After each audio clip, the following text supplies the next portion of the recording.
결국은 이렇게 먹다가 포기했습니다. 안녕하세요, 생선선생 미스터였습니다. 오늘은 경상도의 던전이라던 포항의 죽도시장 두 번째 영상입니다. 이전 영상에서는 위판장과 노점들을 위주로 살펴봤고요, 이번엔 횟집 골목과 대게 골목을 구경할 겁니다. 자고로 던전을 제대로 플레이하려면 그런 곳들을 가봐야 하죠. 이렇게 점포들의 밀집도가 높을수록 상호 간의 경쟁이 심해지니까요. 우선 여긴 횟집 골목인데 이렇게 통로가 좁아다소 어수선한 분위기입니다. 이쪽은 점포마다 이렇게 화로수조가 앞에 놓여있고 횟감을 사면 안쪽 식당에서 먹고 갈 수 있게 되어 있습니다. 이렇게 뒤편에 식당을 겸하고 있는 구조거든요. 그리고 상차림비는 별도이며 매운탕 포함 인당 5,000원입니다. 이는 시장 내 모든 집들이 동일합니다. 매운탕 포함 5,000원이면 사실 저렴한 거죠. 그리고 회 말고도 대게나 홍게도 팔고 있어서 드실 수 있고요. 이런 세트 메뉴 구성도 있었습니다. 금액은 대략 이렇고 가게마다 구성에는 약간씩 차이가 있겠죠. 아무래도 재래시장이다 보니 젊은이들보다는 연세 지긋하신 분들이 많은 분위기였고, 손님들과 상인들의 대화를 들어보면 대체로 단골들이 많이 찾더라고요. 그럼 횟집 골목은 호객행위가 없었냐고요? 함께 보시죠. 구경 좀 하고 있어요. 네. 이게 끝입니다. 쿨레 불풀 나는 이모님. 네. 호객이라고 하기도 좀 뭐한 회 좀 보고 가세요 라는 인사치레 정도였습니다. 그리고 호객행위가 없더라도 시장에 충분히 사람이 많습니다. 물론 주말이라 그렇겠지만 집집마다 이렇게 아주 분주하네요. 회 뜨시는 분들 손이 10개라도 모자란 분위기. 또한 이 골목 통로가 아주 좁아서 손님을 붙잡고 얘기할 수가 없어요. 이렇게 그냥 지나다니기에도 약간 불편할 정도라서요. 그럼 이번엔 생선 구경도 좀 해볼게요. 대부분 광어, 우럭 등 만만한 양식 횟감들이 주를 이루고 있고, 자연산이라면 약간의 자버리 정도로 구색을 맞추고 있습니다. 어쨌든 양식 생선들은 다들 잘 알고 계실 테니 저는 죽도시장의 자연산 생선들을 보여드릴게요. 동해안 지역의 가장 대표적인 횟감은 가자미 종류입니다. 이런 것들이요. 여기도 여러 가지가 보이는데 가장 대표적인 가자미라면 이런 건 지금 어떻게 파세요? 이걸 꼽을 수 있겠습니다. 바로 문치가자미란 종이에요. 봄의 별미라는 도다리 새꽃이 혹은 도다리 쑥국 다들 들어보셨죠? 그 도다리가 원래 이걸 가리킵니다. 봄이면 산란을 위해 가까운 바다에 모여들며 많이 잡히거든요. 하지만 실상 도시에서 봄도다리라고 팔리는 건 거의 대부분 이 녀석입니다. 바로 강도다리라는 종이죠. 왜 이게 쓰이냐? 얘네들은 양식이 되거든요. 구하기가 쉽고 단가도 안정적입니다. 반면 진짜 봄도다리 문치가자미는 전량 자연산이며 대개 산지에서 소비됩니다. 동해안의 가자미 중엔 요것도 많습니다. 바로 여기서 참가자미라고 불리는 용가자미란 놈이죠. 네, 지난 영상에서 건어물집 이모님이 설명해줬던 가자미입니다. 원래 정식 명칭은 원래 용가자미거든요. 용가자미? 네, 여기서 많이 나고 가자미가 맛있다 해서 그냥 참가자미. 참가재미?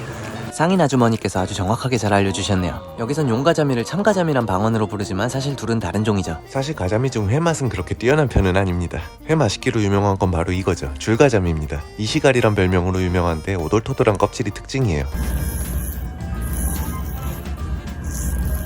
실제 촉감도 마치 사포처럼 거칠어서 막 만지면 손이 아작납니다. 그럼 이 시갈이 이 작은 거 이런 건 어떻게 파세요? 10만 원. 확실히 비싸죠. 근데 이렇게 작은 건 사실 제 맛이 안 납니다. 그래서 비싼 값에 드시는 건 절대 비추고, 클수록 맛이 좋거든요. 여기 이 정도 크기면 진짜 먹을 맛은 날 겁니다. 대신 그럼 가격은 더 비싸지겠죠? 요건 가격은 안 물어봤는데 2kg은 넘을 듯하니 못해도 30만 원은 나갈 듯해요.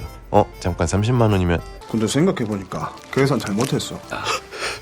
뭐요? 요 줄가자미는 제가 국내에서 가장 큰 사이즈를 먹은 기록이 있네요. 맛이 궁금하신 분들은 리뷰 한번 보셔도 좋을 듯해요. 좋은 건 나눠 먹어야 한대서 구독자님들께 처음으로 식사 대접을 했었습니다. 또 이런 미친 고기가 나오면 자리를 만들어 보려고 하는데 어째 아직까지는 잠잠하네요. 용왕님께 전화 한 통 넣어보겠습니다. 저는 지방 수산시장에 가서 회를 먹을 때 이런 걸 즐겨 먹습니다. 바로 자연산 자버로 통하는 자그마한 생선들인데요. 사실 이런 양식 횟감들이야 도시에서도 얼마든지 맛볼 수 있어서 되려 근처 앞바다에서 잡힌 저런 자보가 놀러온 기분도 나고 좋더라고요. 게다가 값도 나름 저렴하죠. 그럼 저는 잡어들은 어떻게 파세요? 자본이 키로에 3만. 3만 원? 한 가지 비밀이라면 대다수 상인분들은 저거 안 좋아합니다. 별로 돈도 안 되는데 짜잘해서 손은 많이 가거든요. 잘 생각해보면 저런 작은 생선 10마리로 회를 뜰 바에 차라리 큰 광어 한 마리 뜨는 게 훨씬 더 편합니다. 하지만 괜찮아요. 저희는 감사한 마음으로 맛있게 먹어주면 됩니다. 어쨌든 대단할 건 없어도 소박한 맛이 있는 이런 잡어회도 추천드립니다. 여기도 잡어바구니가 있네요. 잘 보면 길쭉하게 생긴 생선이 많이 들어있는데 등가시치라는 고기입니다. 여기선 꼬랑치라고 불려요. 조금 더 자세히 들여다보면 이렇게 생겼습니다. 잡어지만 맛과 식감이 꽤 괜찮아서 강원도에서 몸값이 많이 올랐죠. 이건 좀 작긴 하지만 3만원이면 드실만합니다. 그리고 이 빨간 고기는 성대란 아이고요. 역시 잡어지만 쌀쌀한 계절엔 의외로 맛이 괜찮은 횟감입니다. 저기 노란색을 띠는 건 흔히 놀래미라고 많이 부르는 쥐노래미입니다. 색이 저런 건 수컷이고 노란 이유가 있는데요. 쥐노래미는 부성애가 아주 강한 물고기입니다. 이렇게 노랗게 변한 수컷이 알을 지키는 습성이 있거든요. 얘들도 알을 지키다가 잡혀왔을 확률이 높습니다. 그리고 아빠를 잃은 알들은 다른 고기밥이 될 확률이 아주 높아지죠. 이렇게 노란 수컷은 알을 돌보는 동안 먹이 활동도 거의 하질 않습니다. 그래서 아직 맛이 떨어지는 시기죠. 얘네들은 여름에 드시는 게 좋습니다.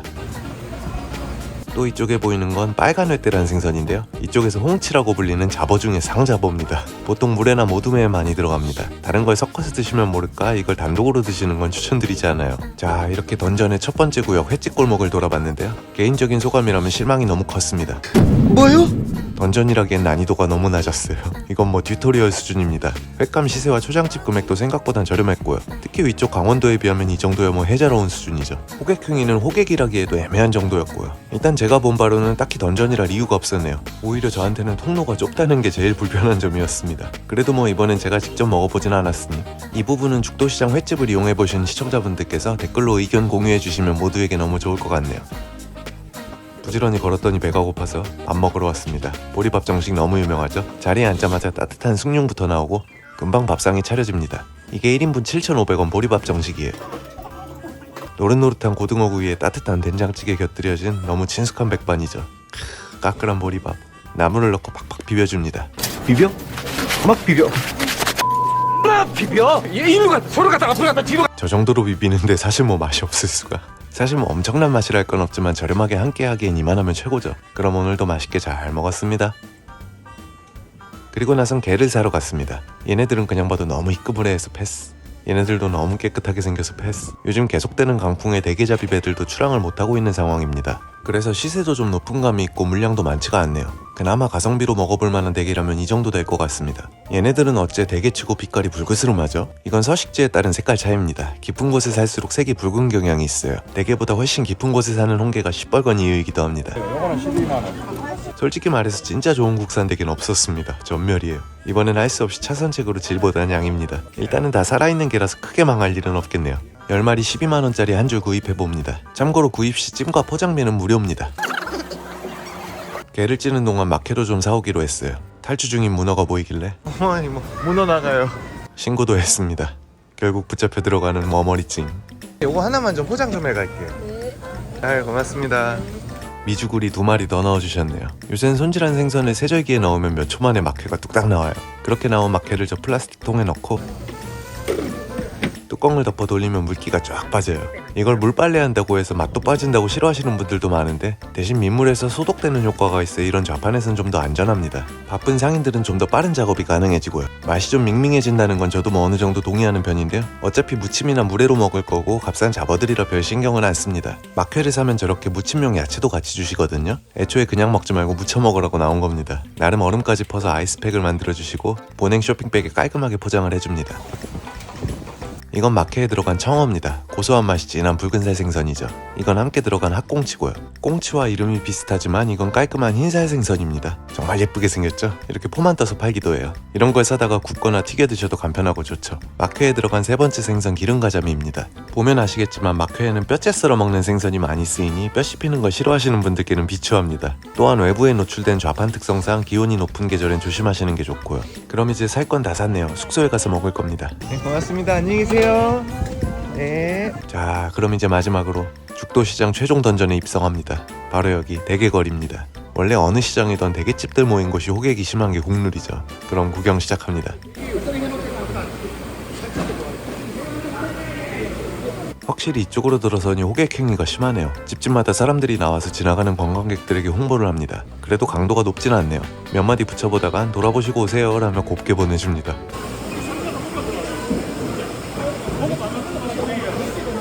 죽도시장 내 다른 구역에 비하면 호객 행위가 심하다고 느낄 수도 있지만 전국구 레벨엔 턱없이 못 미치는 수준입니다. 다른 극악 난이도의 시장처럼 사람을 피곤하게 하진 않거든요. 앞으로 죽도시장은 던전이라고 하지 않겠습니다. 자격 미달이에요.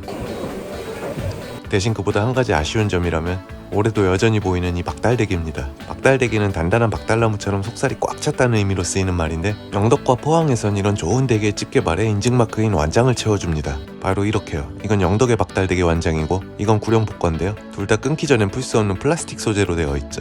근데 이건 스티커로 되어 있죠. 지역에서 인증한 완장이 아닙니다. 수율 좋은 러시아 대게에 스티커를 붙이더라고요. 물론 대게에 스티커를 붙이는 게 당연히 불법은 아닙니다. 하지만 그저 팔에 완장을 차면 박달이라고 아시는 분들도 의외로 많아서 오해가 생길 소지도 충분할 것 같네요.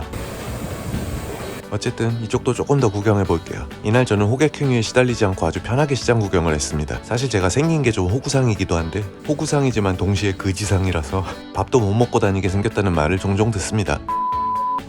아이스박스를 잔뜩 들고 있어서 다 먹고 집에 가는 줄 아셨나봐요. 그리고 이 대게거리 가게들은 이렇게 세트 메뉴를 주력으로 판매하고 있습니다. 어쩐지 뭔가 비쌀 듯한 분위기지만 의외로 가격은 횟집 골목 쪽과 별 차이가 없네요. 메뉴 선택이 어려운 분들께는 이런 것도 괜찮을 듯한데 이용해보셨던 분들은 좀 어떠셨는지 궁금하네요. 참고로 이렇게 호객 경쟁이 있는 곳을 이용해야 한다면 옆집은 뭐도 주고 뭐도 준다던데 하며 경쟁을 부추기는 흥정도 가능합니다. 이쪽엔 작은 돌돔들이 보이네요. 줄무늬가 귀엽고 친숙해 보이는 물고기입니다만 사실 가격은 친숙하지 않죠. 대신 맛은 좋은 고급 어종입니다. 역시 이쪽에도 가자미 종류가 많고요. 비좁은 횟집 골목과는 달리 수조들이 큼직큼직합니다. 가자미 중 가장 비싸고 맛있다고 했던 줄가자미가 여기도 많이 보이네요. 그리고 이건 국민횟감 광어입니다. 근데 사이즈가 어마어마하죠. 요샌 양식 광어가 워낙 흔하니 광어가 작은 고기인 줄 아는 분들도 많은데 자연산 광어 중엔 이런 괴물들도 있답니다. 이렇게 마지막으로 대게거리까지 죽도시장을 모두 돌아봤네요. 정말 커도 너무 큰 시장이라서 대여섯 시간은 걸어다닌 것 같습니다. 이 정도면 사실 너무 넓고 복잡해서 던전이 된 걸로. 마지막으로 죽도시장을 찾으시는 분들께 팁이라면 가장 좋은 건 복잡한 주말을 피해 평일 방문을 하는 거지만 그게 힘든 분들은 가급적 아침 일찍 오시란 겁니다. 더 역동적인 시장의 모습도 보실 수 있고 시장 곳곳의 맛집들도 관광객이 몰리기 전에 여유있게 즐기실 수 있거든요. 바로 이런 것들 말이죠. 죽도시장에서 아주 유명한 소머리 곰탕집이죠. 피크타임엔 이렇게 한참 줄을 서야 하거든요. 아까 나온 백반집도 마찬가지고요. 한 그릇 한 그릇 이렇게 정성스레 토렴을 해서 나온다는 게 이 집 곰탕의 특징입니다. 우설을 비롯한 다양한 머리 부위가 들어갑니다. 웬만해선 따로 수육이 필요 없을 만큼 양도 넉넉해요. 게다가 한우입니다. 국물은 아주 찐득하고 구수하고요. 고기는 건져서 양파조림을 곁들이면 부러울 게 없습니다. 시장통 국밥집이지만 여느 유명 곰탕집과 비교해도 전혀 손색 없습니다. 시장 구경 전후 함께 식사로 추천드립니다. 그럼 오늘도 맛있게 잘 먹었습니다. 배를 든든히 채우고 찾은 곳은 역시나 호떡집이네요. 오늘은 1일 2호떡입니다. 이 집 호떡은 센 불에 튀기듯이 굽는 게 아니라 기름을 적게 쓰고 약한 불에 천천히 굽는 게 특징입니다. 그래서 겉이 바삭하지 않고 마치 크레페처럼 부드러운 질감이 나요. 오늘도 디저트까지 배 터지게 먹었네요. 참, 아까 사온 대게는 어땠냐고요? 사온 대게는 숙소에 가져와서 먹었습니다. 살짝 눌려서 실제보다 조금 수율이 좋아 보이는데 개체 차이가 있지만 평균 수율은 60% 정도? 사람마다 양이냐 질이냐의 취향은 다르지만 저는 부실한 건 여러 마리보다 꽉 찬 것 한 마리가 낫다는 주의라서 아직 이 가격 이 수율에선 추천은 안 드립니다. 수율 낮은 한 마리는 그냥 라면 끓여 먹었네요. 그리고 이건 아까 사온 막회입니다. 이렇게 야채를 함께 챙겨주셨고요. 양배추 따위 없습니다. 포항 스타일은 무채죠. 회를 풀어봤더니 이건 뭐 거의 미쳤네요. 양이 정말 어마어마합니다. 이걸 이제 야채 넣고 무쳐 먹을 겁니다. 일단 먹을 만큼만 간단히 좀 무쳤습니다. 확실히 아삭한 무채가 어우러지니 다소 무른 횟감들의 식감이 보완됩니다. 그리고 물에 빨았다지만 씹을수록 고소한 맛이 올라오는데 아무래도 베이스인 청어가 원체 기름진 생선이니 근데 결국은 이렇게 먹다가 포기했습니다. 양이 많아도 너무 많아서요. 잘 먹었습니다.